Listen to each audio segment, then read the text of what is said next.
नमस्कार दोस्तों। ट्रंप कौन होते हैं? सीज फायर करवाने वाले। चुनाव आयोग कौन होता है? नागरिकता चेक करने वाला, नागरिक बनाने और बिगाड़ने वाला। कौन होता है नरेंद्र मोदी, जम्मू कश्मीर की सरकार में इंटरफेयर करने वाला, वहां की सरकार चलाने वाला। कौन होता है पौंडचेरी की सरकार के जरिए भ्रष्टाचार करने वाला। कौन होता है मणिपुर को लगातार आग में झोंकने वाला। और कौन होता है इस देश के युवाओं का भविष्य बर्बाद करने वाला, शिक्षा बर्बाद करने वाला।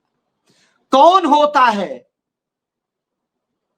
विपक्ष जो कहे कि हां हम यह करवाएंगे। बिल्कुल यही स्थिति है। आज हालत यह हो गई है कि विपक्ष को कहना पड़ रहा है कि हम ये करेंगे, क्योंकि सरकार नहीं कर रही।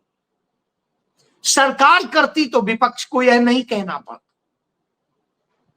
आज यही स्थिति है। आज जम्मू कश्मीर में भले ही चुनाव हो गया, वहां पर डिलिमिटेशन भी हो गया, उसके बावजूद स्टेट हुड नहीं मिला।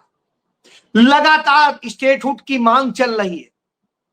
5 अगस्त 2019 को कांग्रेस पार्टी वर्किंग कमेटी ने प्रस्ताव पारित किया था कि हम स्टेटहुड दिलाएंगे। उसको अधिकार नहीं था, लेकिन वो उसकी लड़ाई लड़ रहा है। उसकी लड़ाई के उपरांत नरेंद्र मोदी ने जून 2021 में वायदा किया कि हम पहले डिलिमिटेशन कराएंगे, फिर राज्य का चुनाव कराएंगे और फिर स्टेटहुड दे देंगे। लेकिन स्टेटहुड नहीं दिया गया। वहां की जनता को ठग लिया गया। उसने वोट दे करके जो मुख्यमंत्री बनाया, उस मुख्यमंत्री के पास कोई अख्तियार नहीं। कांग्रेस पार्टी ने फैसला लिया कि जब तक स्टेटहुड बहाल नहीं होगा, हम सरकार के हिस्सा नहीं बनेंगे, और वो सरकार में शामिल नहीं। ऐसी स्थिति में कांग्रेस पार्टी पूरे जम्मू कश्मीर में लड़ाई लड़ रही है और कह रही है, जब राज्य के मुख्यमंत्री को पुलिस रोकती है और कहती है नहीं यहां नहीं जाओगे, शहीदों को नमन करने नहीं जाओगे, उनकी मजारों पर फतिहा पढ़ने नहीं जाओगे, फूल चढ़ाने नहीं जाओगे, तो इससे बड़ा गुनाह क्या हो सकता। इसकी लड़ाई लड़ते हुए जम्मू कश्मीर के लोग, वहां के कांग्रेस के नेता दिल्ली आ गए, और जब संसद का घेराव करने आए तो उन्हें ही पुलिस ने घेर लिया। यानी अपने देश में भी वो नहीं सुरक्षित। उधर मणिपुर 2.5 साल से जल रहा है, वहां दंगे फसाद हो रहे हैं, लगातार हो रहे हैं, और यह हालत है कि मौजूदा सरकार उसे रोक नहीं पा रही। आज भी 5 निर्दोष लोगों की हत्या हो गई। इसके बावजूद कोई सुनने को तैयार नहीं है। न प्रधानमंत्री, न गृह मंत्री, किसी को फिक्र नहीं। उन सबकी फिक्र कहां है कि बिहार में स्पेशल जो है कराया जाए वोटर का पुनर्निरीक्षण, और जो विशेष पुनर्निरीक्षण कराया जा रहा है उसमें वोटर्स के नाम काटने का काम चल रहा है। अभी 52 लाख वोटर्स के नाम काटे जा चुके हैं, और करीब 20 लाख के और काटने की इनकी तैयारी। किस आधार पे? किसी को नागरिकता नहीं, कोई मिल नहीं रहा, कोई बहाने ऐसे। अब तो यह हालत हो गई है कि नरेंद्र मोदी सरकार की सहयोगी जेडीयू भी कहने लगी, उसके सांसद, उसके विधायक भी कहने लगे हैं कि चुनाव आयोग क्या तुगलकी फरमान जारी कर रहा है। उसे बिहार का स्ट्रक्चर ही नहीं पता, बिहार की पूरी संरचना नहीं पता, मौसम का नहीं पता, और वो ऐसे वक्त में तानाशाही पूर्ण ढंग से करा रहा है। मैं तो सांसद हूं, मेरे को अपने कागज खोजने में 10-12 दिन लग गए। मेरा बेटा अमेरिका में है, अब उसका मैं साइन कहां से लाऊं? बिल्कुल सही कहा। इसी तरीके से तमाम लोग कह रहे हैं, लेकिन सरकार है, सरकार वही जो तानाशाही से चल रही है, जो इस लोकतांत्रिक गणराज्य का बिल्कुल कत्ल करने पर तुली है, जो इस संविधान का कत्ल करने पर तुली, और वही जिस तरीके से करते हैं कि पाकिस्तान के आगे घुटने टेक देते हैं और अमेरिका के आगे आवाज नहीं निकलती है। तो डोनाल्ड ट्रंप ने 25वीं बार कह दिया कि मैंने करवाया है, डांट के करवाया है, धंधे की बात करके करवाया है सीज फायर। तो डोनाल्ड ट्रंप कौन होता है? इसका भी जवाब देने के लिए नरेंद्र मोदी देश में नहीं है। वो भाग जाते हैं, 3 दिन से संसद नहीं चली, 3 दिन संसद नहीं चली, लेकिन नरेंद्र मोदी को कोई फिक्र नहीं, न चलने दीजिए। मेरे बाप का क्या जाता है, मेरा क्या जाता है? संविधान जल जाए तो मेरा क्या जाता है? लोकतंत्र खत्म हो जाए तो मेरा क्या जाता है?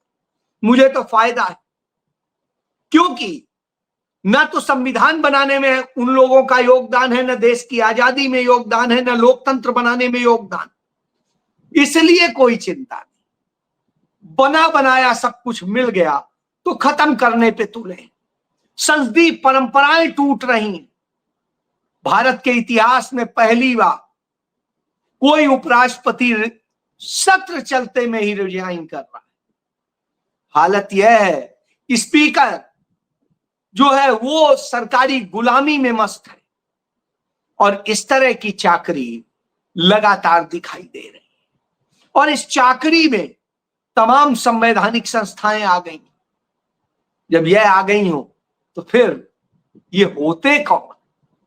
क्योंकि इन्हें तो संविधान तय करता है कैसे करोगे, लेकिन नहीं करेंगे। डिप्टी स्पीकर का चुनाव नहीं हुआ है, साल भर हो गया, लेकिन कोई फर्क नहीं पड़ता है। और जब सुप्रीम कोर्ट में किए गए वायदे के बाद भी नरेंद्र मोदी जम्मू कश्मीर का स्टेटहुड नहीं दे रहे हैं, तो आप समझिए क्या देंगे। और इसी तरीके से पोंचेरी जो बड़ी मुश्किलों से फ्रांस से छीन के भारत में मिलाया गया, वो पोंचेरी उसमें जिस तरीके से इन्होंने एक तानाशाही पूर्ण ढंग से सरकार चला रखी है, वहां के अपने बीजेपी के विधायक ने वहां की विधानसभा में कह दिया कि 10-10 करोड़ रुपए में लाइसेंस दिए जा रहे हैं। अब आप सोचिए, जब ये सरेआम भ्रष्टाचार हो रहा हो, विधानसभा के भीतर बोल के हो रहा हो, तो पूछिए नरेंद्र मोदी क्या कर रहे हैं? न खाऊंगा न खाने दूंगा वाले नरेंद्र मोदी वहां नहीं दिखाई देते। कर्नाटक में जो लोकायुक्त है, वो लोकायुक्त वहां की सरकार के लोगों पर, सरकार के अफसरों पर आए दिन छापा मारेगा, आए दिन कार्रवाई करेगा। क्यों? क्योंकि वो सरकार बर्दाश्त नहीं हो रही है। वहां नरेंद्र मोदी नहीं जीत पाए तो वहां के अफसरों को परेशान करिए, वहां की सरकार को परेशान करिए, कभी ईडी से, कभी लोकायुक्त से, कभी किसी और चीज से। तो जब इस तरह के धंधे चल रहे हो तो सवाल तो आएगा कि लोकतंत्र कहां है? ऐसे वक्त में विपक्ष वायदे कर रहा है, विपक्ष कह रहा है हम ये कराएंगे, और वो उसके लिए लड़ता है और कुछ करा लेता है, कुछ नहीं करा पाता है। जातिगत जनगणना के लिए राहुल गांधी ने कहा था हम कराएंगे, बहरहाल राजी तो हो गए, हुई नहीं है। इसी तरीके से महिला आरक्षण बिल, सशक्तिकरण बिल आया, कांग्रेस पार्टी ने इसकी लड़ाई लड़ी, नरेंद्र मोदी बिल तो ले आए, किया नहीं। इसी तरह से दूसरी और तमाम चीजें नरेंद्र मोदी कहते हैं कि पारदर्शी बनाएंगे, और हर पारदर्शिता खत्म करते हैं, हर जगह पर्दा डाल देते हैं। नरेंद्र मोदी कहते हैं कि हम विश्व गुरु बन गए हैं, एक अकेला और उसके बाद में दुनिया में हाथ जोड़े दर दर ठोकरें खाते घूम रहे हैं और भारत की बेइज्जती करवा के आते हैं। हर जगह बेइज्जती हो रही और अपना मेडल कैसे मिल जाए कोई, इसके लिए परेशान होते हैं। जैसे छोटे छोटे से कलाकार होते हैं, वो जगह जगह कि हाँ पुरस्कार दे दो, पुरस्कार दे। तो यह हालत हो गई है। हालत यह हो गई है कि जंगलों में इनका कोई हक नहीं है, फिर भी आदिवासियों के जल जमीन जंगल छीनेंगे। दलितों, पिछड़ों, आदिवासियों के जो हक है नौकरियों में, उन हक को छीनने के लिए उनके पदों पर दूसरों को भर्ती कराएंगे, उनको रखेंगे और वो काबिल बच्चे रह जाएंगे, उनको मौका नहीं मिलेगा। तो आप समझ लीजिए, यह भारत बना के खड़ा किया, यह न्यू इंडिया है कि हर चीज तानाशाही से चल रही। और जब तानाशाही से चल रही, लोगों की जेब में हाथ डाल के नहीं, उन्हें धमका कर उनसे पैसा लिया जा रहा है, चाहे जीएसटी हो चाहे दूसरे टैक्स। एक आपको बड़ा अच्छा सा वाकया बताऊं। पंजाब नेशनल बैंक में एक मेरा अकाउंट है, उस अकाउंट में पैसे नहीं रह गए थे मिनिमम बैलेंस, तो उसमें जुर्माना लगा। जो जुर्माना लगा, उस जुर्माने पर मुझसे 18% जीएसटी वसूला गया। अब जुर्माने पर 18% जीएसटी क्यों वसूला जा रहा है? तो यानी समझ लीजिए कैसे लूटा जा रहा है। जुर्माना तो अपने आप में जुर्माना है, उस पर भी जीएसटी लिया जा रहा है। तो यह भारत सरकार।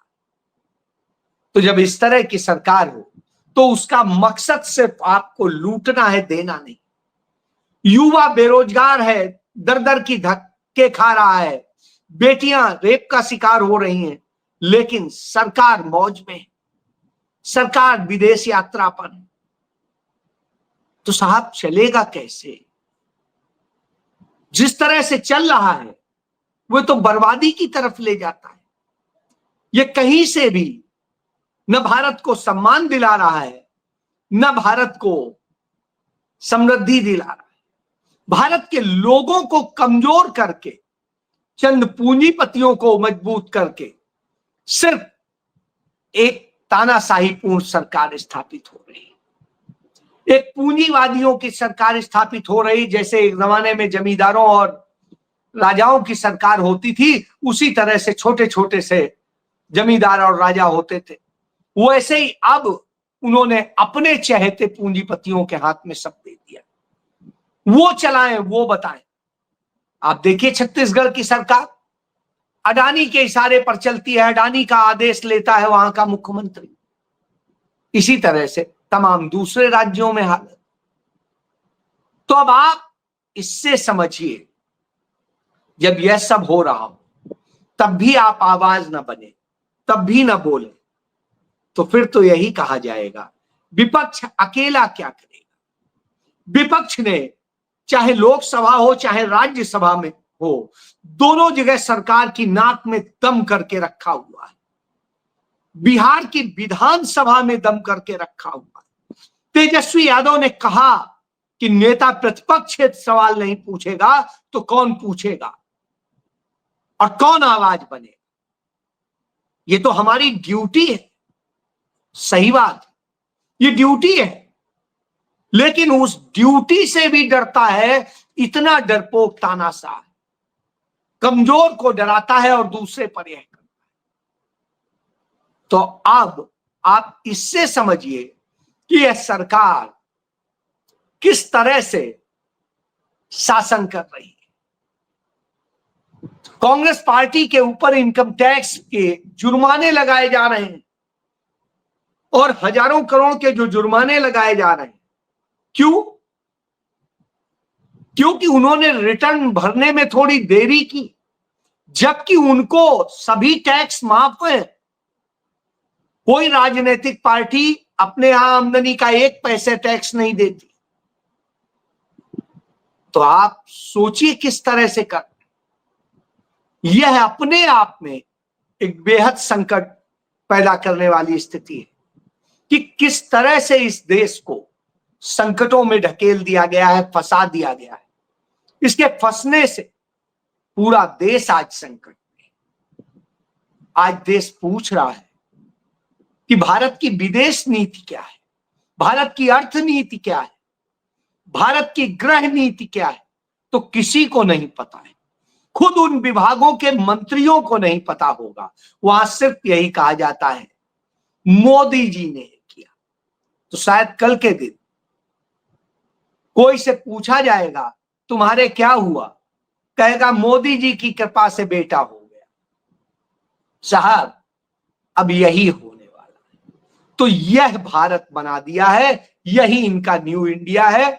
इससे आप तभी निपट पाएंगे जब आप खड़े होंगे उस विपक्ष के साथ जो कहता है हम यह कराएंगे जो वो नहीं करा रहे। जी हां, तब चुनाव आयोग को भी पता चलेगा कि यह आपका काम नहीं है, यह गृह मंत्रालय का काम। आपका काम है वोट बनाना और निष्पक्ष चुनाव कराना और निष्पक्ष रिजल्ट जारी करना, जो आप नहीं कर रहे। आप बेईमानी का मॉडल स्थापित कर रहे हैं। वो बीजेपी के आप आयोग हैं, ना कि भारत के चुनाव आयोग। जी हां, भारतीय चुनाव आयोग नहीं, भारतीय जनता पार्टी चुनाव आयोग।